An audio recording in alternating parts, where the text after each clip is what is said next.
चंद्रिका और उसकी सौतेली माँ राजेश्वरी रामनाथपुर गांव में रहते थे। बचपन में ही चंद्रिका की माँ का देहांत हो गया था, इसलिए उसके पिता शरद को राजेश्वरी से दूसरी शादी करनी पड़ी थी। राजेश्वरी एक कठोर औरत थी और अक्सर चंद्रिका को प्रताड़ित करती रहती थी। वो शरद के सामने और पीठ पीछे चंद्रिका के साथ अलग अलग तरह से व्यवहार करती थी। वो इस बात का ख्याल रखती थी कि कहीं शरद को भनक न लग जाए। एक दिन राजेश्वरी ने चंद्रिका को घर के लिए कुछ सामान लाने के लिए बुलाया। अरे ओ सुस्त लड़की, कहाँ मर गई है? 1 घंटा हो गया है। मैंने तुझसे कुछ सामान लाने को कहा था ना, लेकिन तू क्या अभी तक घर में ही मंडरा रही है? मैं खाना बना रही हूँ आंटी, बस बनने ही वाला है, फिर मैं तुरंत जाकर सामान ले आऊंगी। तुझे खाना पकाने में कितना समय लगता है? पहले से ही इतनी देर हो चुकी है और तेरे पापा के आने का समय हो रहा है। अगर उनके आने तक खाना तैयार नहीं हुआ तो वो तो मुझे ही सुनाएंगे। बस खाना बनने ही वाला है आंटी। तेरे साथ मेरा अपना दिमाग बहुत खराब होता है। मैं जो भी काम तुझे बताती हूँ उसे पूरा होने में घंटा भर लगता है। खाना बन गया है आंटी, मैं सामान ले आती हूँ। सामान लेकर सीधे घर आना, कहीं इधर उधर घूमती मत फिरना। आधे घंटे में तेरा काम खत्म हो जाना चाहिए, समझ गई? ठीक है आंटी, मैं जल्दी वापस आ जाऊंगी। अरे तो खड़ी क्या है, अब जा भी। राजेश्वरी को गुस्से में देख चंद्रिका तुरंत सामान लाने के लिए दौड़ पड़ी, लेकिन जब तक वो दुकान पर पहुंची तो देखा था कि दुकान बंद है और उसे रुकना पड़ा। इस वजह से उसे घर वापस लौटने में 1 घंटे की देरी हो गई। कहाँ मर गई थी तू? शाम को घर से निकली थी और एक थैला सामान लाने के लिए तूने 2 घंटे लगा दिए। कहाँ चली गई थी बता? आंटी, जब मैं दुकान पर पहुंची तो वो बंद हो चुकी थी, तो मैं दुकान की दोबारा खुलने का इंतजार करती रही और फिर सामान खरीदा, इसीलिए मुझे देर हो गई। बेकार बातें बनाने की जरूरत नहीं, मेरी ही गलती थी जो मैंने तुझे सामान लाने के लिए भेज दिया। तुझे जो भी काम दूं तू यही करती है। अब जा और खाने की तैयारी कर, तेरे पापा आने ही वाले होंगे। दुकान के लिए निकलने से पहले ही मैंने खाना तैयार कर दिया था, आप मुझे फिर से क्यों बोल रही? क्या नाटक कर रही है? तूने कब खाना बनाया? अब तक तो तू बस खरीदारी के नाम पर इधर उधर घूम रही थी और अभी अभी तो घर लौटी है। ऐसे क्यों बोल रही हो आंटी? तो और क्या बोलूं? तू तो दिन भर दिन भुलक्कड़ बनती जा रही है। जाकर रसोई में देख कि तूने खाना बनाया है या नहीं, तुझे खुद ही पता चल जाएगा। तभी राजेश्वरी का पति शरद घर आ गया और उसने उनकी बातें सुनी। क्या हो रहा है? तुम दोनों बहस क्यों कर रही हो? देखो ना, मैं कब से इसे खाना बनाने के लिए कह रही हूँ, लेकिन ये है कि मुझे झांसा दे रही है कि इसने पहले ही बना लिया। मैं तो चाहती हूँ कि ये खाना बनाना सीख ले ताकि आगे ससुराल में इसे कोई परेशानी न हो, वरना हर कोई मेरी तरफ ही उंगली उठाएगा कि सौतेली माँ ने इसकी परवाह नहीं की। नहीं पापा, मैंने सच में खाना बना दिया था और फिर मैं सामान लेने के लिए निकल गई, क्योंकि आंटी ने कहा था।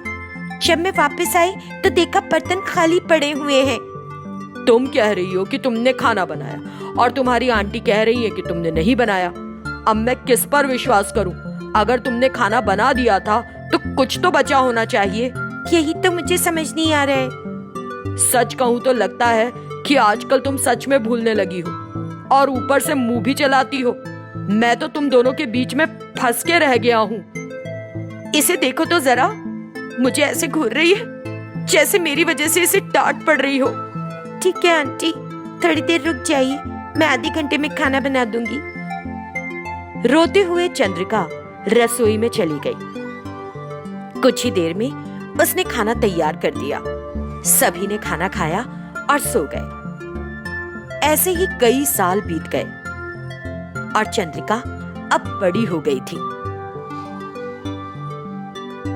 एक दिन राजेश्वरी बाजार से एक कांच की गुड़िया लेकर आई और उसे बड़ी सावधानी से हॉल के कोने में रख दिया। दूसरे दिन उसने चंद्रिका को घर साफ करने के लिए कहा और खुद कहीं बाहर जाने लगी।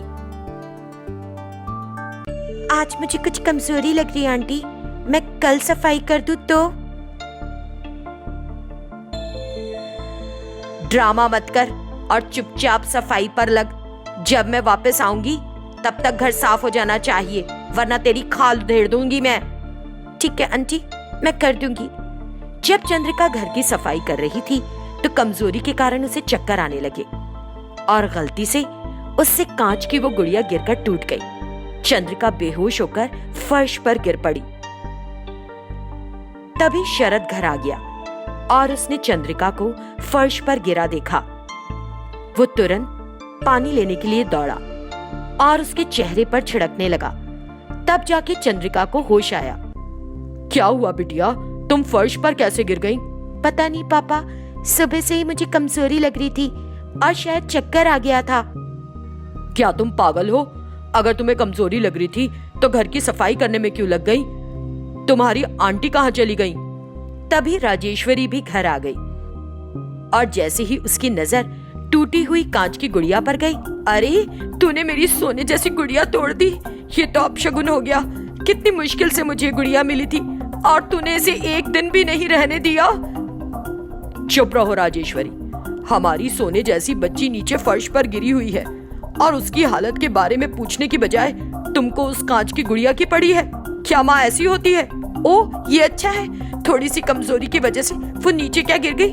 तुम तो मुझ पर चिल्लाने ही लगे जैसे कि ये सब मेरी वजह से ही हो रहा हो। अगर तुम इसका ध्यान नहीं रख सकती तो कोई बात नहीं, लेकिन कम से कम इसे परेशान तो मत किया करो। अरे हाँ, ये तो केवल आपकी बेटी है ना, लोग सुनेंगे तो आप पर हंसेंगे। एक लड़की को घर का काम और खाना बनाना सीखना ही चाहिए। यही सोच के एक माँ की तरह मैंने इसे सफाई करने को कहा था, ना कि इसे परेशान करने के लिए। पापा, मुझे अच्छा नहीं लगता कि आप दोनों मेरी वजह से झगड़ा करो। आप प्लीज मुझे अनाथालय में छोड़ दो, मैं वहीं रहूंगी। तुम चिंता मत करो बेटी, अब तुम्हारी सारी परेशानियां खत्म हो जाएंगी। मुझे तुम्हारे लिए एक अच्छा रिश्ता मिला है। 1 हफ्ते में मैं तुम्हारी शादी करवा दूंगा। मैंने उन्हें हाँ कह दी। तुम मेरी बात नहीं टालोगी ये सोचकर। जैसा आप कहो पापा, मैं सच में आपका कहा नहीं टालूंगी। ठीक है बेटी, अब जाओ और आराम करो, थोड़ा सो भी लो। चंद्रिका अपने कमरे में चली गई। 1 हफ्ते में चंद्रिका की शादी हो गई और वो अपने ससुराल चली गई। वो अपने ससुराल में खुशी खुशी रह रही थी कि कुछ महीनों बाद अचानक एक दिन उसके पिता का फोन आया। बेटी, कुछ दिन पहले अचानक तुम्हारी आंटी सीढ़ियों पर फिसल गई और उसकी रीढ़ की हड्डी में बहुत चोट आई है। ओह, अब वो कैसी है? क्या कोई चिंता की बात है पापा? बोलिए ना। डॉक्टरों ने कहा है कि उसे 6 महीने के लिए आराम की जरूरत है। मुझे समझ नहीं आ रहा कि क्या करूं। जब ऐसा हुआ तो आपने मुझे तभी क्यों नहीं बताया? क्या शादी के बाद मैं आपके ख्यालों से इतनी दूर हो गई हूँ? नहीं बेटी, हाल ही में तो तुम्हारी शादी हुई और तुम अपने ससुराल में खुशी से रह रही हो। मुझे समझ नहीं आ रहा था कि इस घटना के बारे में तुम्हें बताऊं भी या नहीं। मैं तुम्हें परेशान नहीं करना चाहता था। मैं अभी अपने पति से बात करती हूँ और जल्दी वहां आ जाऊंगी। नई शादी है, पता नहीं दामाद जी क्या सोचेंगे। अगर आंटी बिस्तर पर पड़ी है तो मैं यहाँ टेंशन में रहूंगी। आप कुछ मत सोचिए, मैं जल्दी ही यहाँ से निकलती हूँ। फिर चंद्रिका ने अपने पति से बात की और अपने पिता के घर चली गई। घर पहुंचने पर चंद्रिका ने देखा कि राजेश्वरी बिस्तर पर पड़ी हुई है। ये देखकर वो जोर जोर से रोने लगी। राजेश्वरी सोचने लगी, मैंने इसे इतना परेशान किया, लेकिन फिर भी इसे मेरी हालत पर कितना दुख हो रहा है। सच में मैंने बहुत बड़ी गलती की थी। चिंता मत करो आंटी, मैं आ गई हूँ। मैं आपका ध्यान रखूंगी और सब संभाल लूंगी। आपने मुझे बचपन से पाला और इतना बड़ा किया, अब मुझे आपकी सेवा करने का मौका मिला है। और चंद्रिका ने सच में राजेश्वरी की खूब सेवा की और कुछ ही महीनों में राजेश्वरी पूरी तरह से ठीक हो गई। अब वो चल पा रही थी। ये देखकर शरद और चंद्रिका भी खुश थे।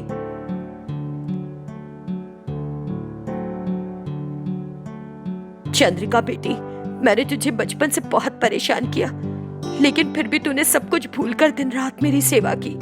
सिर्फ तेरी वजह से मैं ठीक हो पाई हूँ बेटी। मैं तेरा यह एहसान कभी नहीं चुका पाऊंगी। मुझे माफ कर देना, मुझे माफ कर देना बेटी। और फिर राजेश्वरी ने रोते हुए चंद्रिका को गले लगा लिया।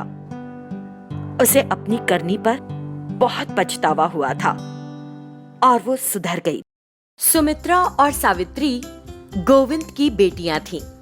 वो उनसे बहुत प्यार करता था और बड़ी अच्छी तरह से उनका ध्यान रखता था। जब सुमित्रा की शादी की उम्र हुई तो गोविंद ने उसकी शादी प्रसाद से कर दी। उन दोनों का जीवन बड़े अच्छे से चल रहा था। कुछ दिनों बाद सुमित्रा गर्भवती हो गई और सभी बड़े खुश हुए। लेकिन यह खुशी ज्यादा दिन तक टिक नहीं सकी, क्योंकि गोविंद की दिल का दौरा पड़ने से मौत हो गई।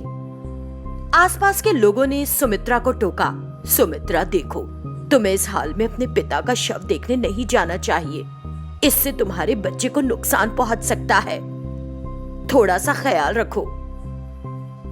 हे भगवान, मेरे पापा को आखिरी बार देखने के लिए भी आप लोग मुझे रोक रहे हैं। ये कैसी पिछड़ी सोच है, कितनी गलत सोच है ये। मैं क्या करूं? वो दुखी होती रही, लेकिन उसे जाने नहीं दिया गया। उधर सावित्री गोविंद के पार्थिव शरीर पर फूट फूट कर रो रही थी। पापा, एक बार उठ जाओ, एक बार उठ जाओ, मुझे छोड़ के मत जाओ। वहां मौजूद लोगों को भी उसे ऐसे देखकर बहुत दुख हुआ और वो लोग सावित्री को सांत्वना देने की कोशिश करते रहे। फिर अंतिम संस्कार की रस्में पूरी हुई। कुछ दिनों बाद सावित्री सुमित्रा को अपने घर ले जाने के लिए उसके पास गई।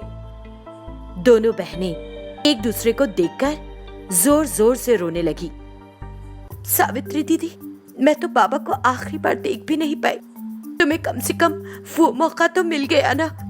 तुम बहुत खुशनसीब हो, बहुत खुशनसीब। चिंता मत करो बहन, हम सब जानते हैं कि तुम क्यों नहीं आ सकी। अगर तुम ऐसे दुखी होगी तो बाबा की आत्मा को शांति नहीं मिलेगी। तुम गर्भवती भी हो। अगर तुम दुखी रहोगी तो इसका असर तुम्हारे बच्चे की सेहत पर बुरा पड़ेगा। दोनों कुछ देर तक अपना दर्द बांटती रहीं। सावित्री घर के काम करने के साथ साथ सुमित्रा का भी ख्याल रखने लगी। कुछ महीने इसी तरह बीत गए। एक दिन अचानक सुमित्रा को प्रसव पीड़ा होने लगी। उस समय प्रसाद नहीं था। सावित्री को समझ नहीं आया कि वो क्या करे और वो जाकर अपनी पड़ोसियों को बुला लाई। फिर उन्होंने सावित्री की मदद की। सुमित्रा ने एक फूल सी बच्ची को जन्म दिया, लेकिन वो बहुत कमजोर हो गई थी और उसे लगा कि अब वो जीवित नहीं रह सकेगी। यही सोचते हुए उसने सावित्री से कहा, सावित्री, मैं हमारे बाबा के पास जा रही हूँ। तुम मेरे पति से शादी कर लो और मेरी बेटी की अच्छी तरह से देखभाल करना। तुम्हारा बहुत बड़ा आभार मानूंगी। और सुमित्रा ने अंतिम सांस ली। इसके बाद प्रसाद वहां पहुंचा और फूट फूट कर रोया। फिर सुमित्रा का अंतिम संस्कार कर दिया गया। सुमित्रा की मौत के बाद प्रसाद दुख में डूब गया और शराबी बन गया। सावित्री, अब तुमको ही प्रसाद को वापस सामान्य स्थिति में लाना होगा। आखिर सावित्री ने प्रसाद से शादी कर ली, लेकिन वो सुमित्रा को भूल नहीं पा रहा था और इस सब में उसकी तबीयत भी बिगड़ने लगी। बहुत ज्यादा शराब पीने की वजह से उसका कलेजा खराब हो गया और वो बिस्तर पर पड़ गया। सावित्री, तुमने मुझसे शादी की, लेकिन मैं तुम्हें खुश नहीं रख सका। लगता है अब मैं भी तुम्हारी बहन के पास ही जाऊंगा। तुम फिर किसी से शादी कर लेना, लेकिन प्लीज मेरी बेटी माधुरी का ख्याल रखना। उसे कभी अकेला मत छोड़ना। आप चिंता मत करिए, आपको कुछ नहीं होगा। मैं आपकी देखभाल कर रही हूँ ना। उसे बचाने के लिए सावित्री ने छोटा मोटा काम करना शुरू कर दिया। अपनी कमाई से वो दवाएं खरीद कर लाती थी, लेकिन फिर भी वो प्रसाद को बचा नहीं सकी और प्रसाद की मृत्यु हो गई। हे भगवान, कि तुमने मेरे साथ क्या किया? तुमने मुझे बिल्कुल अकेला कर दिया। ये कैसा अन्याय है। सावित्री कड़ी मेहनत करती रही और उसने माधुरी को एक अच्छे स्कूल में पढ़ाई करने के लिए डाल दिया। समय के साथ माधुरी बड़ी होती गई। वो पढ़ाई में बहुत अच्छी निकली। सावित्री मजदूरी का काम करती रही और उसने पास के शहर के मेडिकल कॉलेज में माधुरी का दाखिला भी करवा दिया। जब माधुरी ने अपनी मेडिसिन की डिग्री पूरी कर ली तो वो ट्रेन पकड़कर तुरंत अपने गांव चली आई। उसने देखा कि सावित्री रेलवे स्टेशन पर कुली का काम कर रही है। ये देखकर माधुरी की आंखों में आंसू छलक आए। माँ, आपने मेरे लिए बहुत कुछ सहा है और बहुत कुछ किया है। अब मुझे डॉक्टर की डिग्री मिल गई है। मैं सरकार से कर्ज लेकर एक अस्पताल बनाना चाहती हूँ। आपने बहुत संघर्ष कर लिया। अब आपको कोई काम करने की जरूरत नहीं है, बिल्कुल भी नहीं। माधुरी बेटी, तुमको इस तरह देखने के लिए मेरी आंखें तरस गई थी। अब मैं गर्व से सबको बताऊंगी कि मेरी बेटी एक डॉक्टर है। सावित्री बहुत खुश थी। दोनों अपने घर आ गए।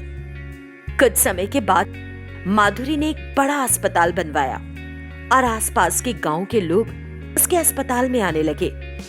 माधुरी मरीजों के साथ बड़ा अच्छा व्यवहार करती थी और उनके इलाज के लिए बहुत कम फीस लेती थी।